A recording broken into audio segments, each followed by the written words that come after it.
December 17, 1903. Wilbur and Orville Wright, two men whose occupation was repairing and selling bikes, made history. Early life. The Wright brothers were the children of Milton and Susan Wright, who were warm, loving, and encouraged learning. Their father, Milton, was a bishop, therefore he was not constantly home. When he was present, he gave his children trinkets he had acquired during his travels. In 1878, he gave the brothers a rubber band-powered helicopter, and they immediately began to replicate it. This is allegedly the cause of the Wright brothers becoming interested in aircraft.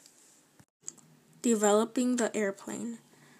The Wright brothers closely followed the research of Otto Lilienthal, a German aviator. When he died, Wilbur and Oliver decided to start their own research in Kitty Hawk, North Carolina. Known for its strong winds, it was perfect for their experiments and would be later known as a historical site. They studied bird flight and came up with the concept of wing warping. The concept allowed the pilot to control the roll of the plane by raising or lowering flaps located along the plane's wingtips. The Wright brothers tested their ideas using kites and built their first glider in 1900. Testing at Kitty Hawk. Wilbur and Orville Wright took their glider to Kill Devil Hills, located south of Kitty Hawk, and flew it. Unfortunately, the glider did not do well, nor the second attempt in 1901. The problem lay in the experimental data they had used from others. Therefore, they decided to return to Dayton, Ohio, and built a small wind tunnel. Now with new information in hand, they built a new glider, and this one turned out just as they had planned. Now that the brothers knew control of flight, they needed to solve a new problem: how to fly on motorized power. Building the flyer. No manufacturers were willing to build an engine according to their instructions, therefore they put together one themselves. They managed a 4-cylinder, 12-horsepower gasoline engine that weighed less than 200 pounds. When it was finished, they put it in the aircraft that weighed 600 pounds, 21 feet long, and now a motorized flyer. Test on December 1903.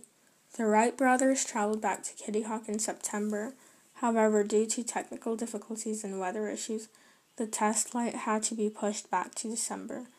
Wilbur was the brother to take the first flight, but there was no wind that day, so they had to take it up a hill and flew it from there.